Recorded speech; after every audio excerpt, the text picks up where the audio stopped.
Focus on Acceptance, Friday, December 2nd, 2005.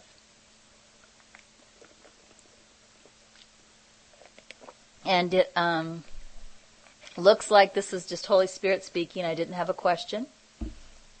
So let's see what Holy Spirit had to say to me that day. I told you before that judgment is a habit we will work on. Today, it is time to begin focusing on the habit so that it may be taken away through your willingness to be free of it. Now this is interesting because, at least to me, maybe not to you, but it's interesting because he says we're going to begin looking at this habit so that it may be taken away through my willingness to be free of it. So this really describes how the miracle happens, the miracle being the shift. Judgments are very, very natural. I spoken before about how I noticed when I first started studying the Course, when I would go somewhere on an airplane, I noticed that I was judging every single person that was getting on the plane. As I was sitting there watching others board, my mind was just judging. That's all it was doing. And one thing I noticed in the last 6 months or so, I happened to get on a plane and I was watching people board, and then all of a sudden it hit me that I was just watching people board. I wasn't judging. I was sitting there in peace watching people board, and I thought, my God, it's just changed. It's just changed. My mind is not constantly judging everything my eyes lands on. And this really explains how that happened. It happened through my willingness to pay attention to judgment with the willingness not to judge anymore, to be free of judgment. And this is why it's called a miracle. It's not really that much effort on our part, although it can feel like a lot of effort in the beginning. But it's really just the willingness to start paying attention to the mind, noticing that the mind is judging, and then realizing that isn't what we want, that we don't want to be judging machines, and giving our willingness for it to change. And as we start doing that, then the shifts start to happen naturally. So again, let's go back and look at focus on acceptance. I told you before that judgment is a habit we will work on. Today, it is time to begin focusing on the habit so that it may be taken away through your willingness to be free of it. Judgment is subtle. You may be aware of strong judgments that you make, and you may already give those specific judgments to me as you notice them.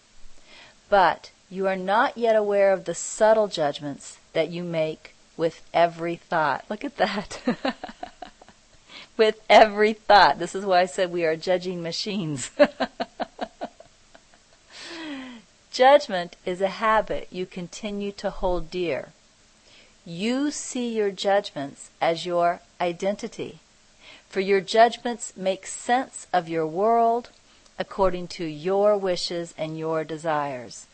I don't know about you guys, but to me that's a whoa paragraph, which means whoa. Let me slow down and accept this. Let me accept, the real reason why I'm judging. Judging is also a form of control. Judging is a form of trying to make the world into what I want it to be, which means it's a complete veil over the truth. A complete veil over the truth. It's my little form of control. Through my judgments, I can make everything my eyes land on be what I want it to be. Judgment is a habit you continue to hold dear. It's important to realize that I value my judgment. It's really important to see that, because until I see that I value it, I won't choose not to value it. And that's what I have to do. I have to choose not to value it anymore. But before I can choose again, I have to see what I'm already choosing. So the default choice in the world, just because we are here, is that I value my judging, because it defines the world for me, and it creates for me the world I want to see. And this should sound very familiar. It sounds a lot like A Course in Miracles to me. So, judgment is a habit you continue to hold dear. You see your judgments as your identity, for your judgments make sense of your world according to your wishes and desires. If a wish is the basis of judgment, acceptance is the means of ending the judgment habit. If a wish to see it the way I want to see it, is the basis of judgment, then acceptance is the means of ending the judgment habit. When I accept things as they are, I am no longer trying to control, which means I'm no longer trying to make the world into what I want it to be. And this is the first step to accepting the truth as it is. It's accepting the illusion as I perceive it. And again, this is very much like the discussion we had a while ago about dishes. By accepting, and not just dishes, but all of Laurent's habits that were different than mine, by accepting Laurent as Laurent without asking him to change, I was letting go of judgment, letting go of control, letting go of hatred. And I'll tell you what, these are all great things to let go of, because we cannot be happy if we're holding on to any of those things.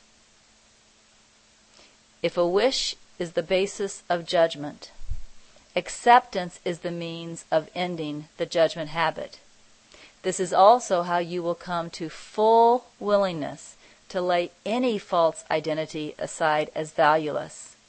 For false identity was deemed valuable by judgment born of a wish. So again, by accepting what comes up in my day-to-day life, I am taking the steps towards accepting the truth as it is, which of course is what we all want. That's what awakening is accepting the truth as it is and no longer believing the false to be true. And I start by accepting that not everybody in my house does dishes the way I would like them to. Isn't that amazing? Accepting it. Truly accepting it, not resenting it and pretending like I'm accepting it, but truly working with Holy Spirit to look at my thoughts, see how only my thoughts are hurting me, truly let go of those thoughts and go into true acceptance. This is taking steps towards letting go of illusion as a whole. Holy Spirit continues, focus on acceptance today. Notice the subtle judgments or wishes that make acceptance seem undesirable. When you notice them, remember that you are perfect as you are. There is no judgment against you. Simply smile at your folly, be grateful for your awareness, and give all that is meaningless to me. So there's a couple of important things in this particular paragraph. One, he says, notice the subtle judgments or wishes that make acceptance seem undesirable. I believe it's in NTI where it says every time you make a wish, you've actually just made a judgment. And an example of that, in fact, from this day when this message came, I remember I went to Walmart grocery shopping, and I remember I grabbed a grocery cart, and I got one of those grocery carts where the wheel kind of sticks and it doesn't, push real well. And I remember I noticed first the wish in my mind. I wish I had a different grocery cart. Then I noticed that I had made a judgment. I had literally made a very, very subtle judgment. Again, it wasn't a loud judgment like, oh God, I hate that girl. Those kind of judgments I was already hearing very easily. But it was a very, very subtle judgment.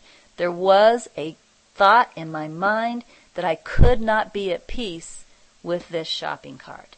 That this shopping cart with the wheel that sticks has the power to take away my peace. And if you think about that a minute, that is a ridiculous thought.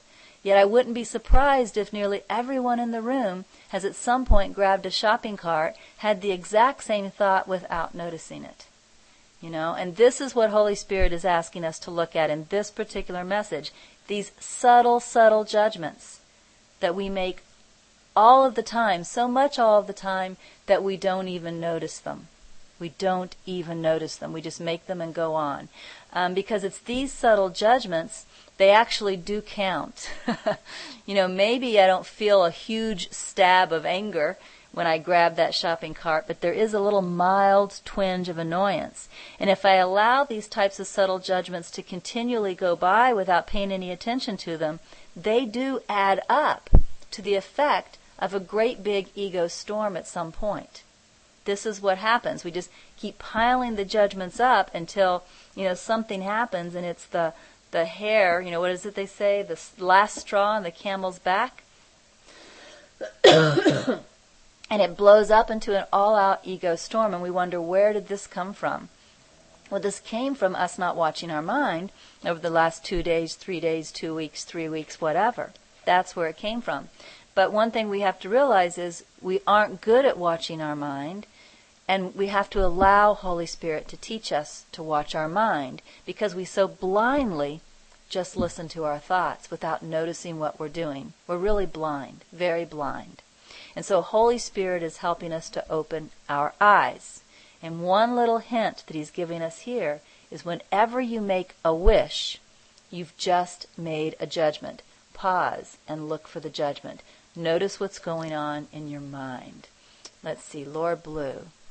Where is the camel? Oh, I don't know. It's just a saying. It's even kind of a silly saying, I guess. I'm going to take this opportunity, though, to take a drink. Hold on.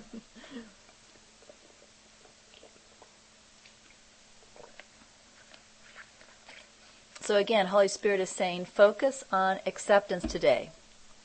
Notice the subtle judgments or wishes that make acceptance seem undesirable. Like it's undesirable for me to keep this shopping cart. If I do, I won't be happy. Holy Spirit's saying, notice that thought, okay? Don't just say, and again, don't just say, well, I don't have to put up with this and go put it back. I mean, sure, we can do that, but the truth is we're missing an opportunity when we do that.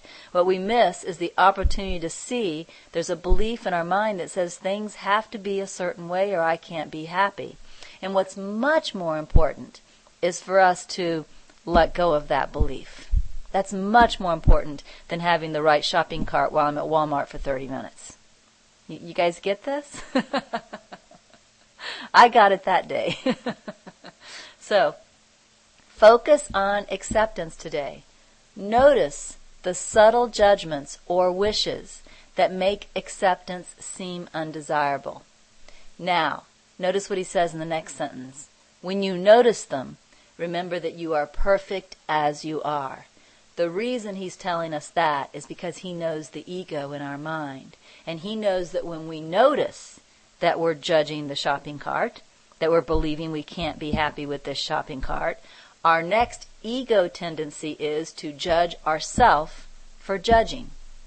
To get down on ourselves for being so bad that we would have made a judgment. And that's what we do. We judge ourselves for judging. Yeah, feeling guilty. And that's just, what we call double dosing on the ego. So another thing that Holy Spirit teaches us, as He's teaching us to let go of judgment, is He teaches us to see our judgments without judging us for judging.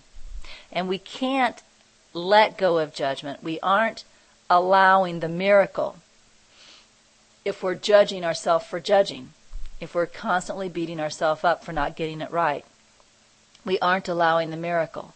We do need to learn to get into that observer role where we can say, yes, I see I just judged that woman. Yes, I see I just judged my daughter. Yes, I see I just judged myself. Yes, I see I just, and just, yes, I see I just did, while remembering that that's not what we want anymore. This is how we allow the miracle. We observe our judging mind without judging ourselves for having a judging mind. And as ridiculous as it sounds, this is so true, you may even begin in what I call the third position. You may judge that woman over there, then judge yourself for judging that woman over there. Well, you still have another chance now. Now you can say, oh, I see that I judged myself for judging that woman, and let go of judgment at that point in the third position. Now, when you let go of judgment in the third position, you most likely will already be feeling the effects of judgment, which is called guilt. So when you are letting go of judgment in the third person, this is where you're also going to have to move into the rest, accept, and trust, and allow the guilt to rise. Be a little peaceful. Remember that the guilt is not true, no matter what it feels like, and you're going to have to go through the letting go of the guilt as well. But that is still moving you towards the miracle. That's what counts. That's still moving you towards the miracle. So if you see a judgment in your mind, then observe the judgment without judging it.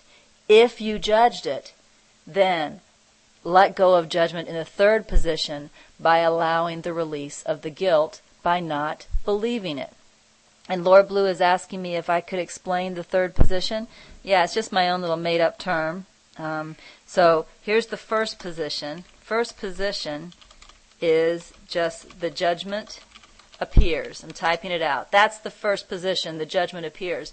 And that's going to be true until the miracle occurs. When the miracle occurs, the judgment will not appear anymore. And this is what I'm talking about for me on the airplane. I'm not saying judgment never appears, but we are noticing less and less first positions in my mind. For example, now I can sit on an airplane and watch people board without my mind firing judgment. So the first position does not exist for me in all of the same places where it used to. All right? But that when it's happening, it just happens. You can't do anything about it. If your mind is still in having the judgment showing up, well, then there's nothing you can do about it. So the second position is where you observe or notice the judgment. And so what you really want to do in the second position, this is after the judgment has already occurred, you just want to observe it without judgment. You just want to say, I see my mind judge that. And remember, that's not what you want. Oh, yeah, I see I judged. So you're judging, you're observing your judgments without judging them. But in the beginning, even the second position is not going to occur naturally a lot of the time. You're going to automatically judge in the first position, and then you're going to automatically judge yourself for judging in the second position. That's where the third position comes along. And you'll know you'll hit the third position if you're at all aware, because this is where guilt appears. Okay? You'll feel guilty. Because there was a judgment in your mind, you judged yourself for the judgment, and now you're going to feel guilty. So here, if you haven't woken up yet, this guilt will usually wake you up. And you really have a choice in the third position. You can believe that you're guilty. And if you believe that you're guilty, you're still not allowing the miracle. You're in the way of the miracle through believing the guilt. But if you can allow yourself to feel the guilt, rest, accept, and trust in the guilt while remembering it's not true. It is merely the effect of judgment. It's merely an effect. You know, just like if you shoot a paintball at a white garage door, a red paintball at a white garage door, then a red splash is the effect of having shot that paintball. Guilt is the effect of having judged. It does not mean you're guilty. So if you can just rest, accept, and trust, feel the guilt while not believing it, let it rise, let it dissipate on its own time, then you are not in the way of the miracle and you're still allowing the miracle. So that's the first position when the judgment appears. The second position, observe the judgment without judgment. And if you miss that opportunity, then in the third position, allow the feeling of guilt without believing you're guilty. And if you'd like help with that, I would recommend reading NTI 2 Timothy. This is what NTI 2 Timothy teaches is what I'll call third position healing. It's where the effects are already in place because you've already believed the fear or believed the judgment or believed that you're unworthy. And so you're feeling it. And now you're letting go in the third position. But again, this is still making room for the miracle. See, that's why it's important. So whether you do it in the second position or the third position, you're allowing room for the miracle, which is really what we want, right? Okay, so I see we're okay with Lord Blue again. So I'm going to just read this last paragraph one more time, see if there's anything else in it that I want to point out. So Holy Spirit says, focus on acceptance today. Notice the subtle judgments or wishes that make acceptance seem undesirable. When you notice them, remember that you are perfect as you are. There is no judgment against you. Simply smile at your folly. See how he's teaching us not to judge in the second position? Teaching us not to judge our judgments. Simply smile at the fact that there was a judgment in your mind. Be grateful for your awareness. Be glad that you noticed it. And give all that is meaningless to me. Then hand it over to Holy Spirit to be healed. Allow the miracle. So, pretty nice little message.